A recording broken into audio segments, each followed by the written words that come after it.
Welcome, everyone, to another broadcast of Unique, Life Starring You on the Artist First Radio Network. All past broadcasts are podcasts. You can pick them up at artistfirst.com. And now, here she is, your host. It's Susan Stackpole. Greetings, everyone, and thank you for joining us here on YO Unique, Life Starring You. We are what we are because of you. And we have a special project we do here at Unique, and scientific studies are increasingly showing how our emotions and our thoughts create an energetic vibration affecting our internal and external world experience. And we ask, in keeping this in mind, we call it Pray It Forward. And we request taking just a couple minutes during the day, giving yourself a couple minutes, doing some deep breathing, sending especially yourself some loving thoughts and the world around you, saying even the briefest meditation and offering even the simplest prayers. And we believe that this uplifts you and us and the world. And in connection with that, we have the perfect guest today who are helping us understand why doing things like that are so beneficial and so important, and so often are what answers the questions that we've been seeking everywhere from answers. I'll share more about both today's wonderful guests, and then we'll bring them in. And it really is a genuine joy and honor having them with us today. It's Susanna and Piran Baer, and they are heart-centered meditation authors, mystics, and teachers, co-founding the I Am Heart School of Heart Rhythm Meditation. They have for decades been studying and developing heart-centered approach, synchronizing breath and heartbeat, creating body, mind, and spirit coherence, and intensively over 4 decades studying and now representing Sufi master Pir Vilayat Inayat Khan. And Suzanne is a heart-based meditation pioneering teacher celebrating 40 years exploring arts, psychology, and Sufi mystical tradition, and holds a counseling philosophy master's degree and University of Vienna clinical experience. And Piran blends science involving math and physics and spirituality, making modernly applicable and measurable ancient wisdom. And with researchers who collaboratively studied the heart rhythms meditation and its physiological effects, including breath-heart coherence. And together, they are celebrating co-authoring 4 books, including Living from the Heart and Energize the Heart. They've co-created the Breath and Heart app, sharing life-enhancing practices, sharing missions, awakening the heart's power, activating healing, insight, transformation, and vitality, and worldwide teaching thousands of people. They teach the heart rhythm meditation, which is synchronizing deep rhythmic breathing and the heartbeat, stabilizing the automatic nervous system, and facilitating emotional well-being, and so much more. Please, for more information, visit Susanna and Piran's website at www.iamheart.org, just like it sounds, IAMHERT.org. Thank you both so very much for the wonderful work that you're doing in the world and your willingness sharing about your own journey and helping us understand how we can more fully implement and integrate the beautiful work that you teach. Thank you, thank you, thank you so very much. Thank you, Susan, for having us. You do yourself such wonderful work, and you have so many beautiful guests on your show. So we will feel very, very honored to be with you and see how we can bring the work of the heart and of the spirit further into this world. Thank you. Oh, wow. Thank you both so very much. That means very much coming from you both. Thank you. And again, thank you both for your courageousness, because it does involve determination and focus and strength and a lot of intentionality, continuing doing the deep exploration and integration. And we're going to today discuss more. And for those who are just meeting you both the first time, for the many years you've continued studying, you have such a beautiful passion for this work, which sometimes for people when they've been in the field for a long time, that isn't always the feeling. So for both of you and those just meeting you the first time, could you please share when you both discovered the passion that you have for specifically the connection with the heart? Well, I can start with that, Susan. I started meditation very early in my life, when I was like 19 or so, just when I started college, and I thought meditation and yoga was like great fun. But meditation, in particular yoga probably as well, it proves itself when you're put through some testing, when you really need it. And this is what I did. I moved to America, when I was about 28 years old. And it was a different culture, a different language than where I come from. I come from Austria in Europe. And I was really, really challenged. And the meditations that I knew, I started Zen and, mindfulness, so to say. And I have nothing against those meditations. They served me very well for quite some time, like let's say for a decade of my life. But when I came to this different culture, I really needed something that would anchor me to a much deeper level and much deeper insights than I had until now, because, friends and family and the usual stuff that you are surrounded with was gone. So this is where I found my teacher, and through him, I learned to anchor myself within my body, and there we have the heart. The heart is something that you really can rely on, and it is there. It starts from the very early time when you're in the womb of your mother. In the 28 days, your heart starts developing, and it's there for the rest of your life. And all meditations, you work with the breath. But in heart rhythm meditation, you align the breath with the heart. And there's a whole other power there by having that lub-dub connected with. And it's not just the physical heart. That is what creates the anchor. Because when you keep fueling the heart with attention and energy, your heart opens up its fields, and then you are in the realm after God. That's where it starts, because the heart opens up and your physical life starts changing and you have a different access point. So that is sort of my story, why we do the heart and why this passion of the heart keeps holding you, because daily life continuously changes, challenges you, and the heart is there with you and the breath is there with you. Oh, wow, really beautifully stated. And how about for you, Paran? How for you did this originally? When did you originally discover this within yourself, and what helps continue keeping you so passionate? Well, my background is in science and math and physics, and I very mental. I was always fascinated with the mind and how I could make it work. And but it wasn't solving my problems. I mean, I was going through a divorce and it was really questioning, why am I here? Am I really contributing? Is this mental work really worth anything for people? It wasn't helping me. And I was fortunate to find the teacher that Susanna mentioned, and there are a lot of teachers available now. There are lots of people, as you have on your show, that many people come through your show and they have so much to give. What was interesting for me was, how do you correlate this spiritual work with physics?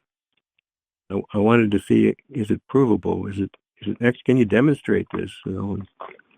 Sometimes people have experiences that are spiritual and that are kind of spontaneous. They're miraculous events. They're totally transformative. It's true, but wouldn't you like to do that again? So how do you keep those experiences coming? And for that, you need a practice. You need some method. And fortunately, there are good methods. And and some of the mystics of the world they kept developing the process so that the methods of today are much more efficient and reliable and practical. Because in the old days, if you wanted to be, a so-called spiritual person, you ended up in the desert or the monastery or the mountains but no, that's not the thing for now. And now we have to try it out in life and make it work here. So that was exciting to me, was that there are methods that work in life and actually contribute to life, make life more beautiful. Wow. That's so well stated, both of you. And something I was thinking about is how easy it is as human beings so often to take for granted something as miraculous as our breath, as our heart beating. And often it's only when there's some sort of significant life experience that maybe hangs in the balance, that we return to that concept. And what I really like is the intentionality with your practice about, on a daily, moment-to-moment basis, maintaining that connection. And could you share, for people who are just discovering you and your work, why specifically in terms of meditation, why specifically the heart, and what they may not be realizing is different about the work you do than just in general, where people maybe feel like, oh, it's cliche, okay, yes, connect to my heart, connect to my breath. Could you help people have a deeper understanding why the work you do is significant and what differentiates it, please? Yeah, well, everybody wants to change, but of course, in the process of changing, we find out, oh, this is scary. But in order to change, we need to apply some energy. The people that have studied the topic of transformation say that it requires two things. One is a vision of what you want to become, and the second thing is energy. You have to apply energy to get change to happen. Well, the energy is all in the heart. It's the energetic center of the whole body. And the heartbeat controls the rhythm of everything in the body, all the organs to listen to it. It's the pacekeeper of the body. It establishes the rhythm. And of course, we can't change the heartbeat directly, but we can affect the heart very strongly through our breath. The heart will take the rhythm of the breath. So and breath is something we definitely can control. That's one thing we have a lot of control over. So you control your breath and make it rhythmic, that is regular, deep and slow, but also regular, inhalation, exhalation, the same length. It becomes a beautiful rhythm, and the heart takes that rhythm. So you can control a lot of things in your autonomic nervous system, things that are not generally considered to be controllable.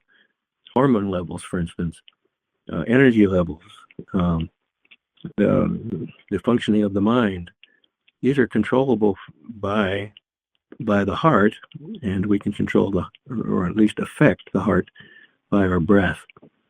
So this combination of breath and heart is just fundamental to biology and behavior. Wow, that was really brilliantly stated. Really, really brilliantly stated. And how about for you, Susanna, is there anything you would like to add to that? Well, I do think the heart makes the difference, because the heart, as I mentioned earlier, has been with you through your whole, even the gestation process. And it's interesting, till the end of your life, when we say when somebody passes from this life into the one life, so to say, it's they check it through the heartbeat. Is the heart still beating? And is the breath still flowing, right? Those are the signs of the life here, that we are here in this body. So what's interesting through this focus on the heart through the breath, because I said all meditation, we breathe, and we make in our school, over time, we teach how to breathe, although everybody breathes all the time. We really use a breath that is very slow, full, and deep. And we actually teach people like for how many heartbeats they should count. So this over time, we try to develop a breath that helps really with the self-regulation. And what happens then when you do this over time, that you breathe slowly, full and deep, and for certain heartbeats that you have a certain kind of depth, you touch on the emotions. You can't help, because all of life experience is being sort of imprinted, you could say into the cell of our bodies, but by focusing on the heart brings these experiences forth, and they come on the one hand from your past, but they can come from your future too, what the purpose of your life is. So many people have these questions like, why am I here? What am I doing here? And the interesting thing is when you work with the heart for longer periods of time, you feel the push of the past, which means that you look at what have I all gone through and how can I resolve this? And then comes the pull of the future, that we actually, at one point, you just get tired all the time to looking at your past, and it resolves it. You get these insights. Well, first of all, there's nobody in this life who is exempt from certain kind of childhood experiences or life experiences and challenges, but there's something here to be done. And that is imprinted in our heart. And that comes forward, and there is where the meaning comes from, where the purpose comes from, and that is what lifts you up. So this is what is really where your life becomes meaningful, and the heart provides then the energies, the power, the creativity, the insight on how to navigate this life. Those is what our experiences are, and is what we help people to uncover, especially in these days where we have all the challenges. Yeah. Absolutely. And what I appreciate both of you sharing is being realistic about that. How do I want to say this? I think sometimes as human beings, we have this illusion that life is just always meant to be skipping through fields of flowers and sunshine and all the wonderfulness. And what happens is it creates these expectations that when we're going through situations that feel uncomfortable, that somehow not only is that not okay, a lot of times people internalize it. What they do is they compare to maybe somebody else who is in a springtime season and maybe they're not. And then they're saying, well, why me? What is not okay with me? And what I really like so much about the work that you do is offering the people the opportunity in a very gentle way to learn what it is to sit with themselves and allow room for some of those self-beliefs that maybe aren't helpful and maybe world beliefs that aren't beneficial, to present themselves in a new way and to transform. And that's so important, especially today, because it's so easy as human beings when we have a thought and we don't examine it to run with it as if it's true. And could you both share a little bit more about how doing the work and consistently showing up helps with that transformative thought process, whether it be about the self or about the world, maybe even clients and people you've helped, if you have any stories you'd like to share where you've seen something where people didn't think they could transform and then something shifted through the work. That would be really beautiful. Yeah. So we say that although we expect to be given happiness, that there's no promise of happiness. Nobody promised us a rose garden. But what did get promised is that we will learn. And so if you kind of rethink life, instead of how come I'm not happy, the question is, am I learning? And I will be, let's say the universe sort of forces us into the learning process. And if we can learn while happy, then great. But if we're not learning, then things change. Maybe we'll learn in some other situation better. The end product is not happiness, it's learning. We call it realization. To realize who we are and what the world is like and what is our relationship. We in spiritual terms, you might say, who am I, who is God, and what is our relationship? That's the whole thing, learning that. And you might learn that through a very difficult process, or you might learn it through a lovely process, but the process is not the point, it's the learning, it's the result. We do find that people resist. they just like in school, sometimes you rebel and think, well, I don't really want to learn this stuff. I'd rather go play. We did a course in sleep recently, because learning how to sleep is a life skill, and it's about self-regulation of the autonomic nervous system. Do you have a way to put yourself to sleep? Can you say, "Oh, now I'm going to sleep"? Does that work? Well, that can work. One of the things we discovered about the sleep process, is that sometimes people will wake up in the middle of the night when they realize they're about to have a dream. It's a known phenomenon in sleep language. It's called dream onset insomnia. That people suffer from a kind of insomnia that happens because they wake themselves up instead of having the dream, out of perhaps a fear that they're going to see something they don't want to see. Well, there's a parallel process in meditation, where meditation gets deeper and deeper, and it reveals more and more about ourselves. And sometimes people realize, just stop meditating, and we ask them, well, why don't you meditate anymore? Well, I don't know, you give a reason, but the real reason is that we call it realization onset resistance. You realize that you're about to learn something.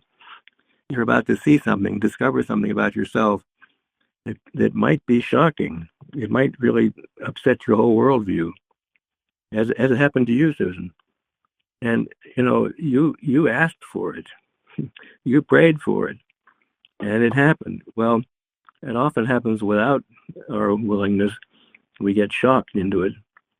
And, of course, meditation with the heart is deliberately putting ourselves in a process where we're inviting this shift in realization, this waking up.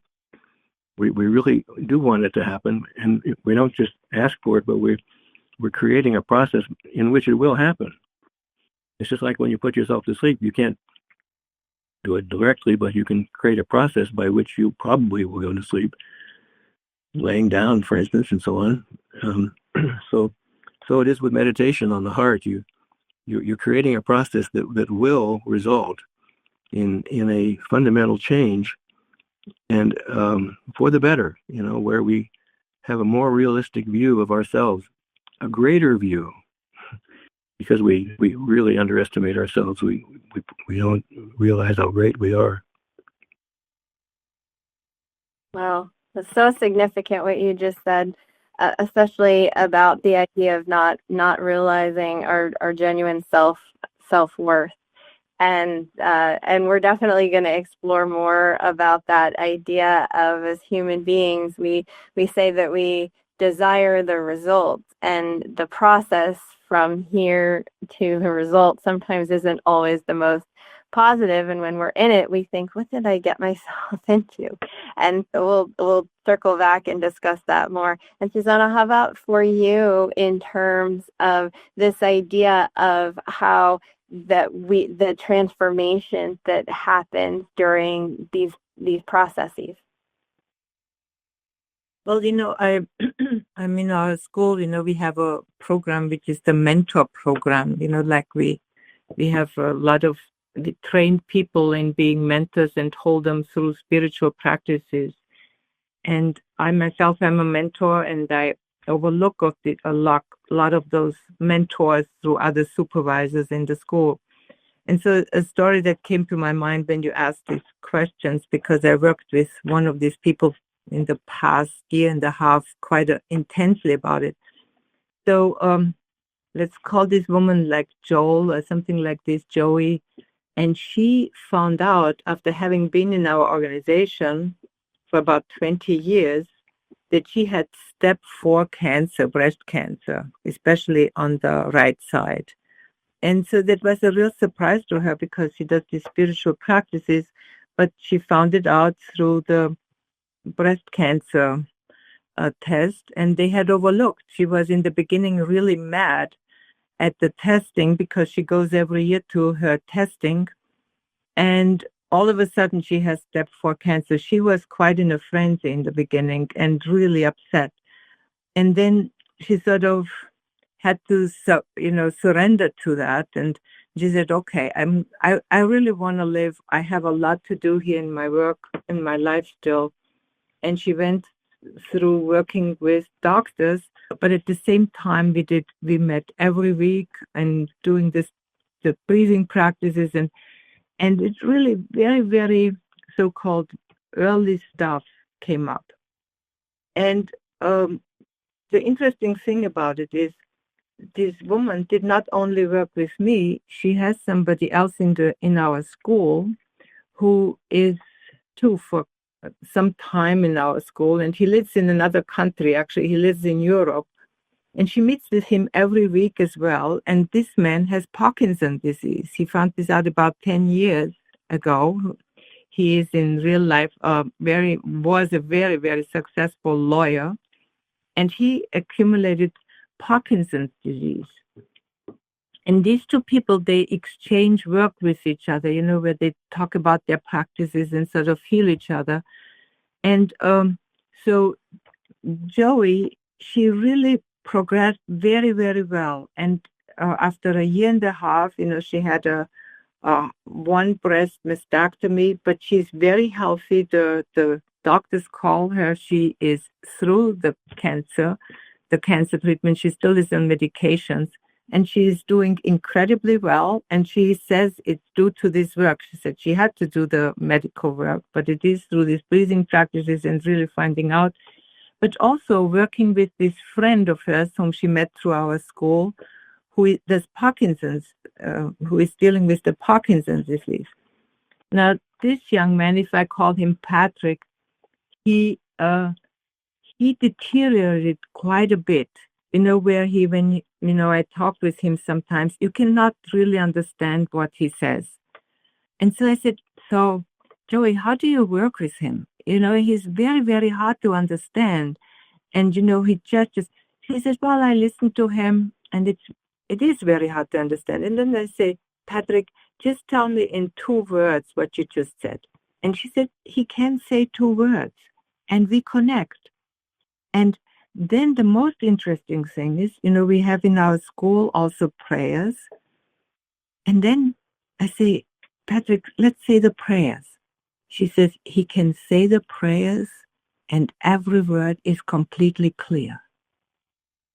He says, so I said to him, Patrick, you have to just think every word you say is a prayer. Mm-hmm. Every word. Don't say anything but prayers. He says, well, he tries, but then his mind comes in and the whole thing becomes gibberish again. And then, but the fascinating thing between the two of them is that he can give her healings as well. She says, Patrick gives me a healing. And he's totally in control. I say what my intention is, what I would like to have healed. And he does a healing with me and I'm being healed. So to me, these are such profound communications between people who have learned to work with their heart and who have learned an incredible patience to be with each other and really appreciate, this divine presence within each other. that is ultimately with, so I do not know what else to say about this story, but I myself, I'm very, very touched and deeply moved what the people do out, as an outcome of this work of the heart. Because not avoid having diseases. I'm not sure if you know, but both my husband and I, we are not in our 20s or 40s.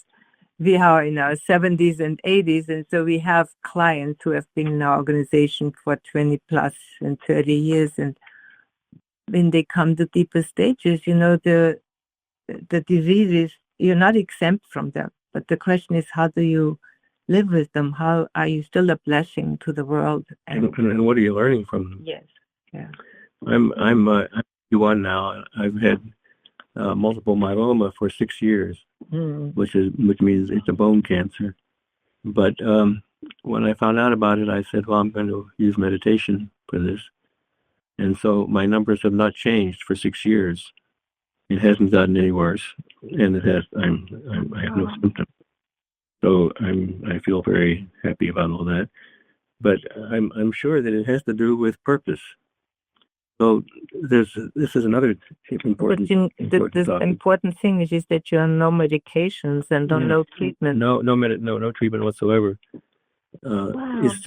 It's just the heart. The heart is working, because the heart has a process in itself to heal itself.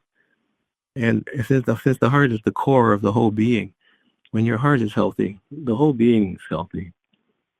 So how do you make your heart healthy? Well, you get it into rhythm. That's why we call our process heart rhythm meditation, which, by the way, we didn't make up. This is an ancient process. It's a Western meditation. That is to say, it's not based on Buddhism. It's based on, well, as a matter of fact, the earliest writings about heart rhythm meditation are from the Desert Fathers of Christianity. The Hesychast. So the Hesychast. So it's an old process, but we've been able to optimize it by using science and measuring what happens, and just it's possible to just make it better. But so the idea is that when you're breathing, everybody's breathing, and as Susanna said, everybody who does any kind of meditation or transformational process uses the breath. That's the key thing. So since you're breathing and breathing consciously, then coordinate the breath with the heartbeat, because each of the two oscillators in the body, the two timekeepers, they both establish our sense of time. It's no accident that the heartbeat is 1 second, right? We build our whole system of timekeeping on the heartbeat. So breathe in 6 heartbeats, breathe out 6 heartbeats. So it requires you to be in touch with your heartbeat, which is not trivial, but it's a beautiful feeling to have the thumping in your chest, the throbbing. If you can't feel your heartbeat, then feel your pulse, because it's the same rhythm, slightly delayed, milliseconds delayed, so it's not an important difference. And you can feel your heart in your pulse in many places in the body, in the wrist, for instance. That's what the nurses do.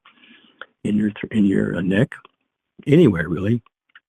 So you feel your pulse, and you use that as a counter. In every 6 pulses, you breathe in, and then 6 you breathe out, and you can increase the number. Some people count to 12 in, 12 out, but 6 is the basic starting point. When you can breathe that slowly. People generally breathe 10 to 15 breaths a minute. That's the average. So we're breathing. If you do 6 heartbeats in, 6 heartbeats out, that's the 12-second breath, roughly. That's 5 breaths a minute. So that's a much slower breath than people typically have, and that is so helpful just on its own. Just getting the breath slowed down, it increases the parasympathetic nervous system, which is the slow down system. But then the coordination between the heartbeat and the breath brings these two parts of yourself together. it's like combining the emotions and the mind, and what you get is integration, integrity. So you're not, like people usually say, well, part of me wants to do this, part of me wants to do that. Bring it together, and the key to bringing it together is to coordinate these two rhythms. Mm-hmm. Well, really beautifully stated. Thank you. Really, really beautifully stated. And how about for you, Susanna? Is there anything that you would like to add to that? Well, I'm always amazed, how people, when they work deeply with the heart, on how they find their way, like with these diseases that I mentioned earlier, Puran doesn't take any medication, and has cancer. And he, there's a lot of different stories to that one can go into. But we don't ask our students not to take medication. As I said, this woman who had this step 4 cancer, we didn't tell her, now you just only use Heart Rhythm meditation and you believe and trust. You have to go the way where you are and what you trust. And Heart Rhythm meditation will help you still. Do you know what I mean? There is people, when they are challenged, to the utmost with life and death, this is what I find very interesting too, is how can Heart Rhythm meditation help you with this? And she always used the guidance through her heart, which treatments she should use. She actually worked with a city in Minneapolis and in Houston. She traveled back and forth and asked the doctors here and there. So she went through trembling fear, you see, and she would have never, we talked about it, she would have never taken the way of no medication. That was to her way too scary. She comes from a doctor's family. And well, with Puran, it was no question to take medication or not. I'm not taking it, and his doctor said, well, let's see where it gets you. You see, I think my question is, how do you develop faith in life? Because, there is somewhere, when we are young, we need to develop confidence, right?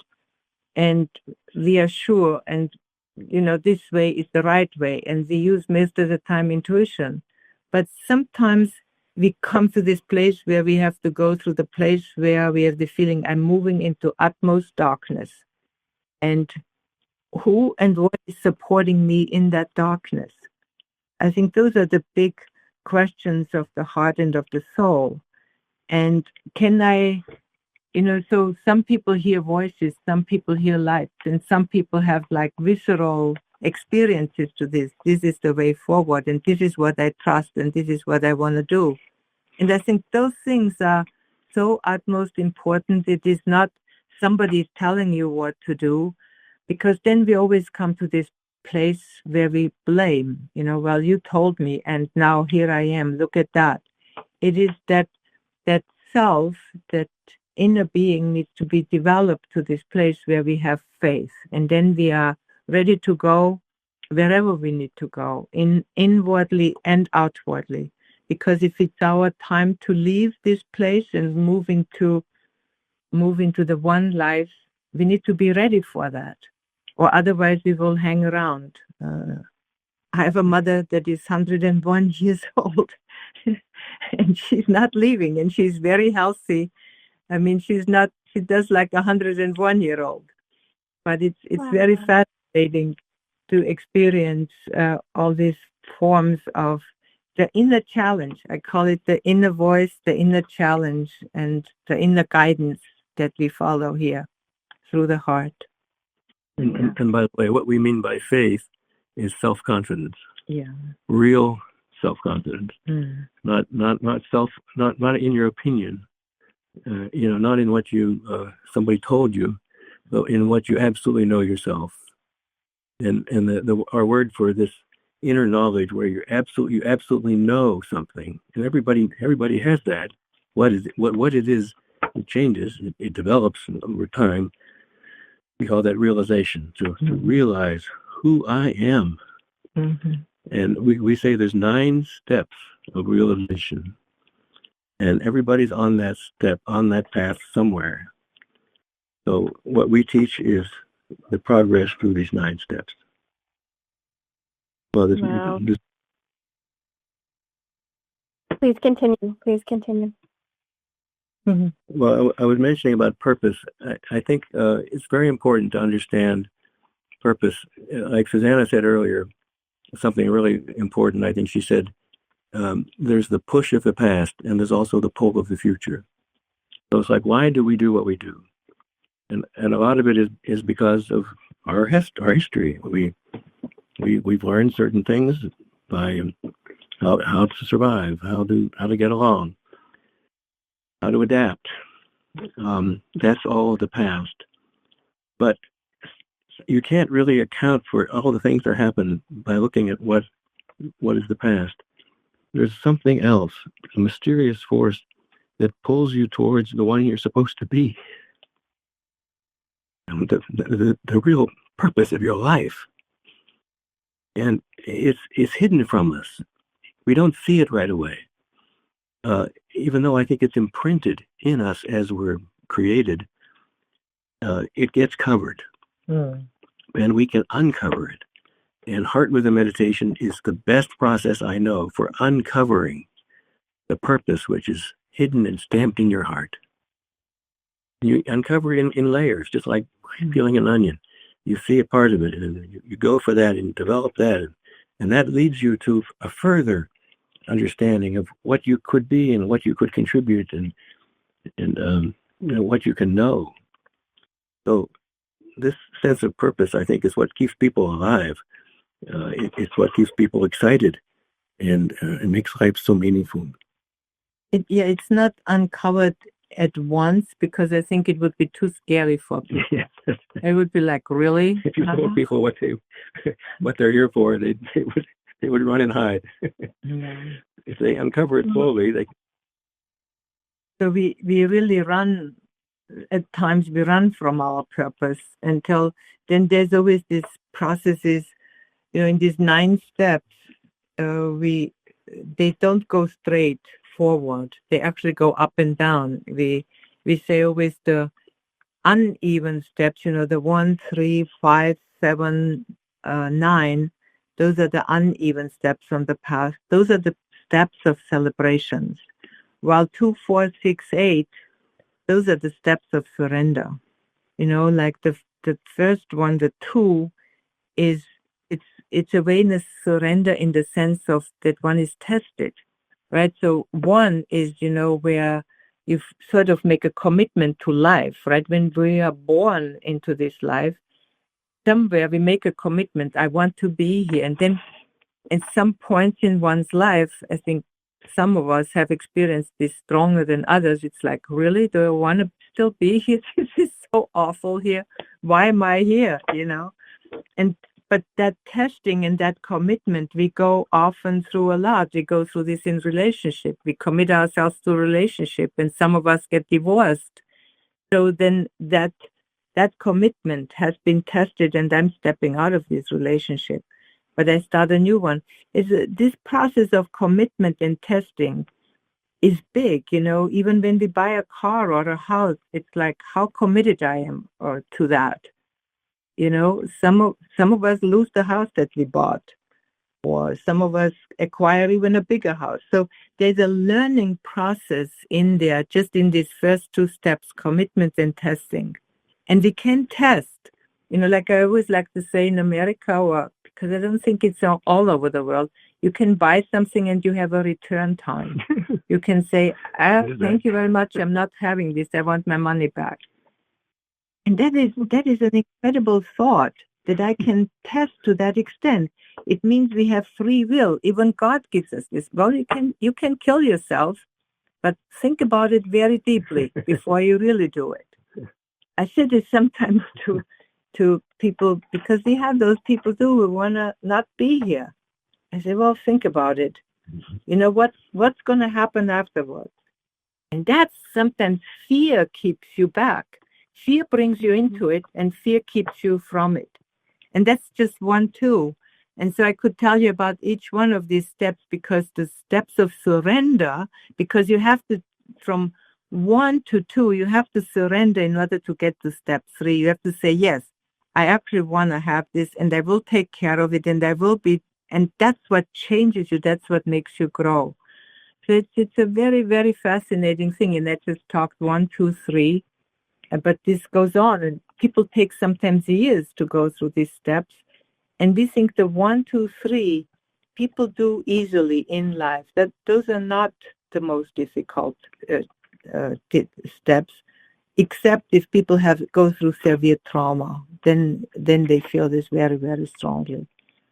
But otherwise, it's living in a beautiful house with a picket fence around it. That's what we call step 3 usually. You're in harmony with everything and everybody, and life is good. And people hardly want to go further, because the step 4 is really when the heart opens. People are like, their ideal of that with what they could be, who they would be, who they really are. That's what they start feeling. And that's why they move out of this place of complacement and convenience and comfort, which the so-called American life is. And sometimes, the politics move us out of that convenience. And it is like, really? That is what's going on? I'm not putting up with it. And it's very dangerous to do that in the outer world. But in the inner world, to explore that inconvenience is actually dealing with the wound of the heart. This is difficult in the outer and in the inner world when one moves into those steps. And this is why 4 is an even step. Although the ideal shows itself, but when you really go into it, it's a challenging place. And usually this is why we have mentors in our school who help people to navigate these places. But it doesn't mean that you always need a spiritual school to go through these steps. There are plenty of people in this world who go to step 5, blindfolded. They're so successful, and they are so well doing. And that's what we call step 5 in the outer life. The expertise. When it becomes an expert. Yeah. When it becomes a master of something. Yeah. I was working with a man who was in that stage, and he had done everything he ever imagined he could do in his life. He was there. He was not only the head of his company, he was the head of the association of companies of his kind. He was the head of the ballet. He'd married the stewardess. He had everything he wanted. And he said to me, "Paran, is this it? Is that all there is?" I said, No, John, you're just practicing. You're getting ready for for the big steps. This is an important step, but yes, there's much, much more, much more. We have a book on this. But that's step in the outer life. What is the step in the inner life? In the inner life, it's a great joy and a sense of power that you can accomplish your heart's desire. When you have the feeling that you can formulate the desire of your heart and accomplish it, that's step 5. Yeah, and for that, what you need to know how to apply your practices. You need to practice. Life in order to live life in the inner world and in the outer world. You need a practice for it. That's our opinion. Some people might have different experience. We are open to that.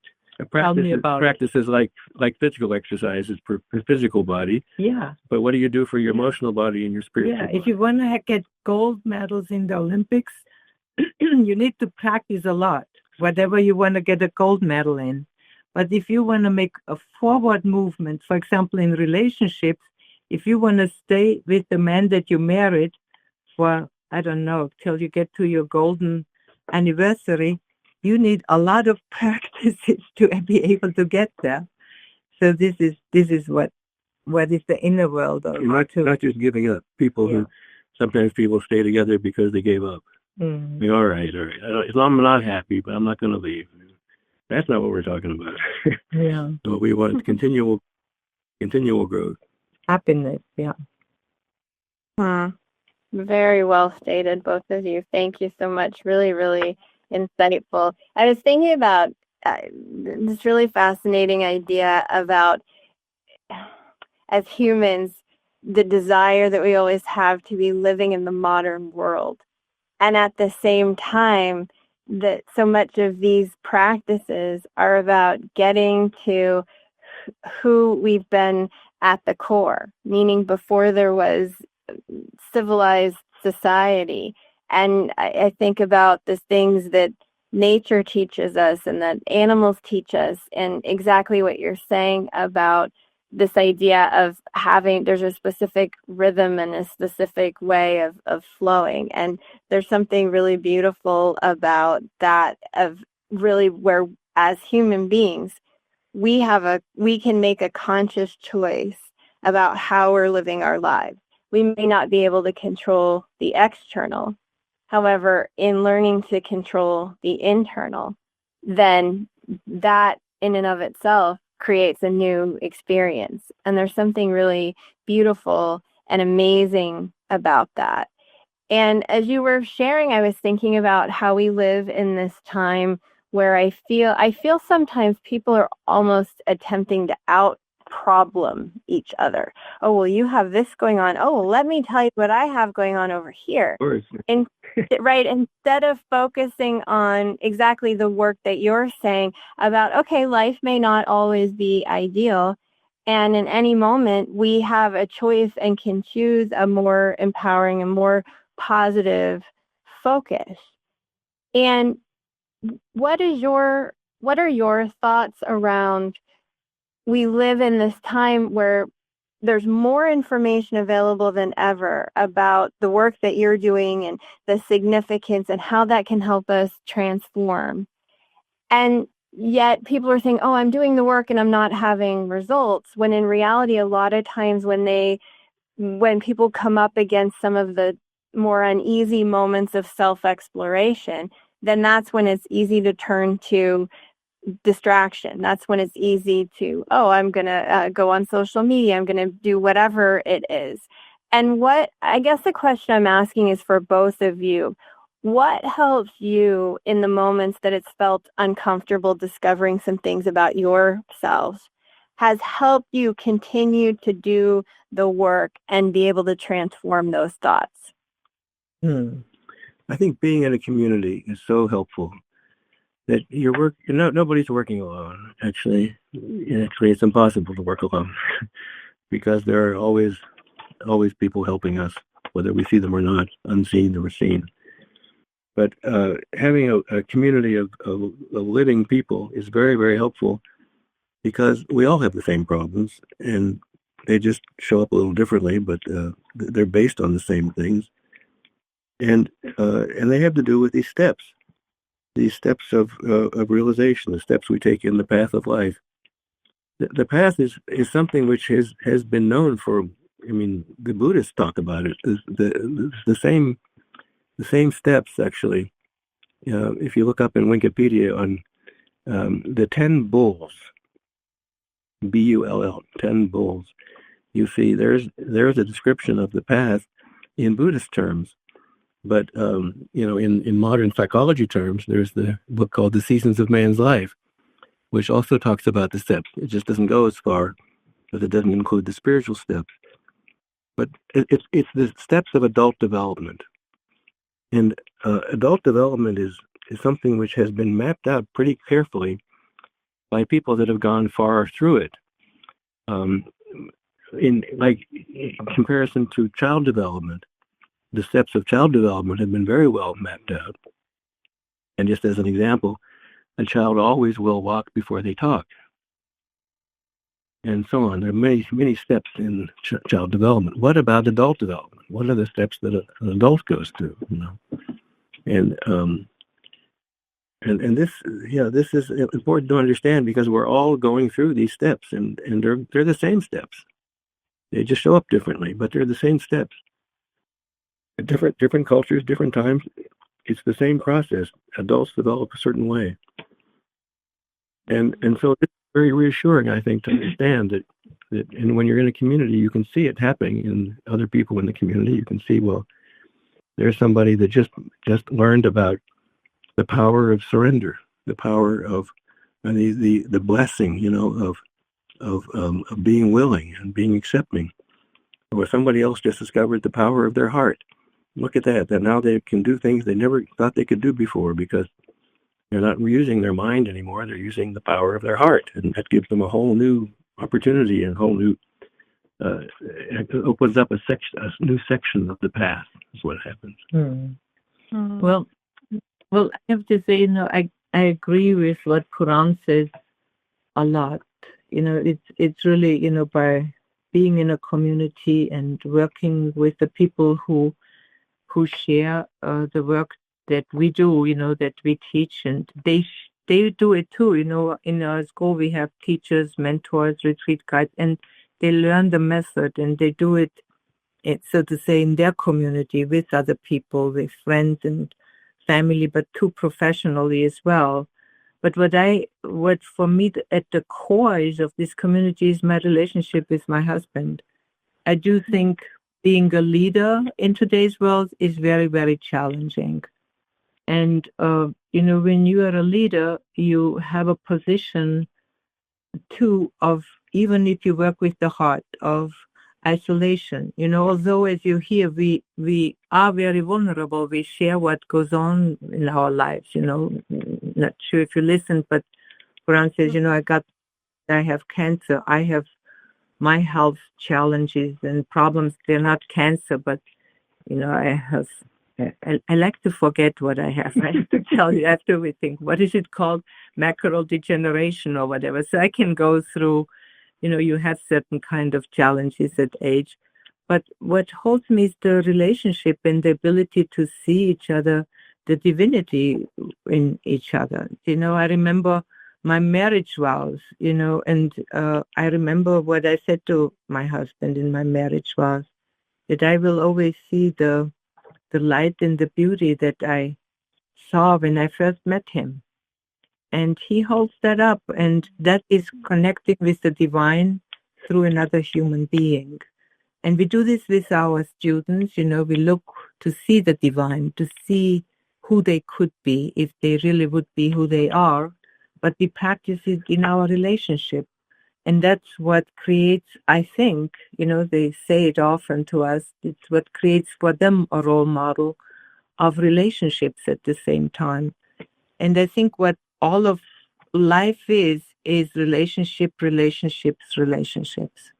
If people cannot live in isolation, so this is why Puran talks about community, but the way how you live community, through the resonance of the heart with each other, and through making the divine present, making the divine palpable through the heart. I think that is a skill that the world really needs to experience what a culture of the heart would look like. We really have explored that or developed that. We just have glimpses about it and wishful thinking and wishful, deep desires. But it's even hard for people, this is what we both have tried out too in our lives, to live in community, because to live in a monastery is very different than to live in a heartfelt community. It's very hard for people to become responsible human beings who take care of themselves and of their needs and of others. Often when people move into community, they become, somebody please take care of me. And that is a big challenge. And that's a big challenge for the community of humanity at large, because these economic forms that we have, like capitalism and even communism, the world is very nice.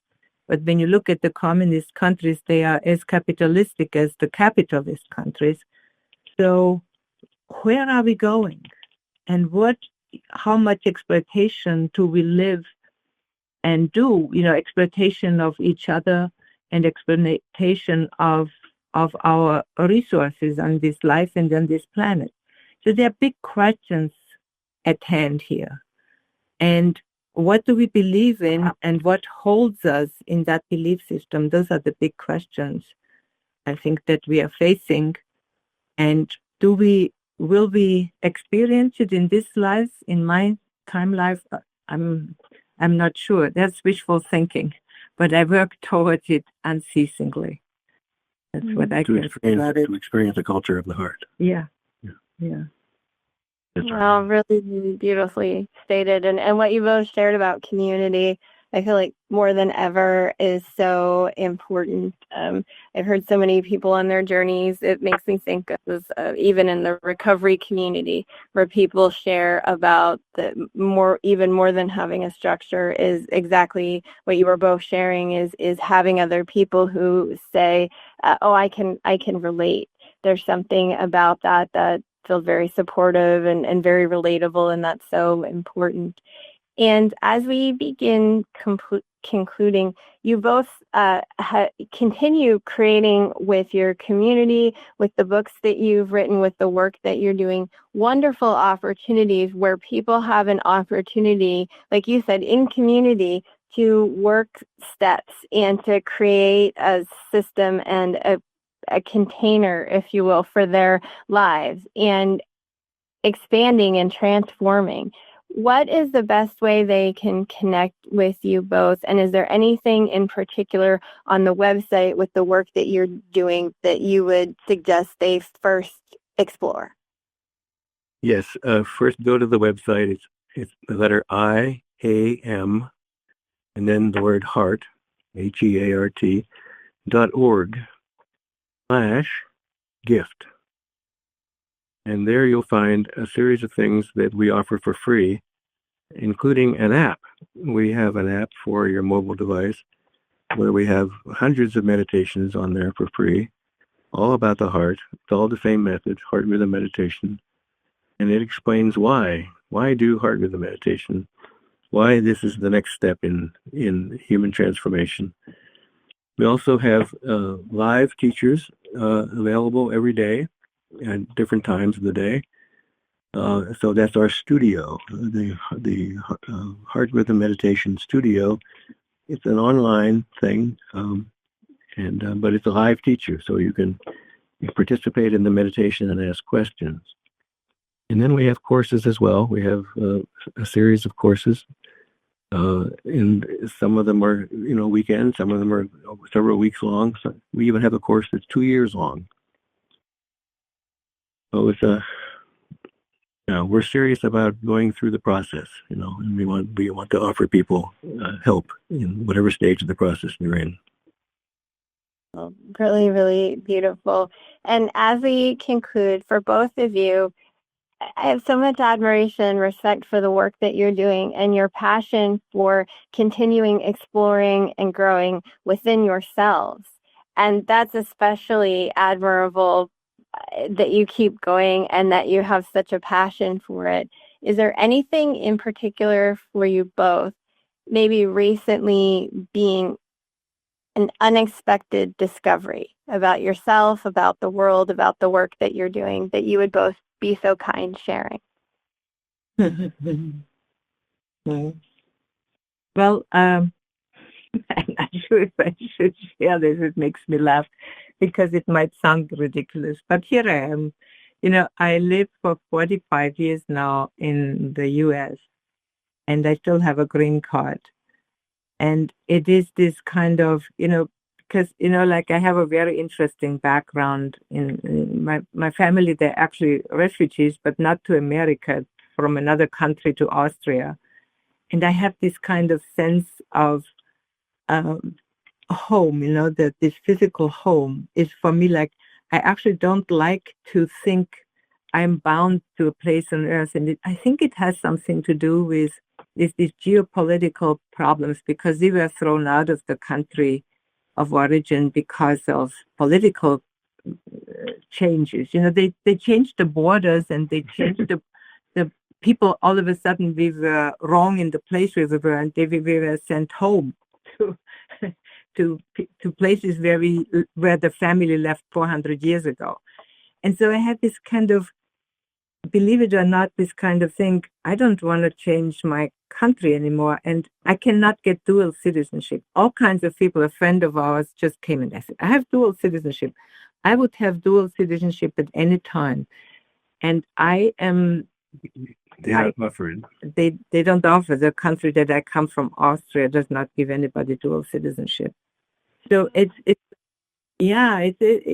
people don't know so many of those little things, and It's like, why aren't you American? Well, I miss belonging to this place where all my family is, and my 100-year-old mother and all. So it sounds so long and so ridiculous for a leader of heart rhythm meditation. So what's your problem? So I say it out loud, and maybe next time I talk to you, I might become American, but I lose my connection, I won't be Austrian anymore. And it has something, a topic of home, and what is that? And, like I've written an article, I think, 30 years ago or 35 years ago, home is where the heart is. And I'm definitely in my inner life at home, in my heart. But in my outer life, I'm struggling. Do I really want to become American? And to say this out loud is like totally embarrassing because, there are so many advantages of being an American. And at the same time, there is this place of belonging, the physical place. And I'm not sure if Americans, my husband, it's very hard for him to understand that. He is all the way American. And it's like, what's your problem, darling? And it's very hard to explain. But, anyway, that's the thing. Go home. Where is home? Yeah, well, I am home within myself. That's why That's wonderful. That's it. That's why I can endure this kind of dissonance. And I'm not sure if this is home is where the heart is. Yeah. I'm not sure if this is something people can relate to, because probably the most people that we talk to, they don't know about this problem even. But I do know it. I do know it very deep inside of myself.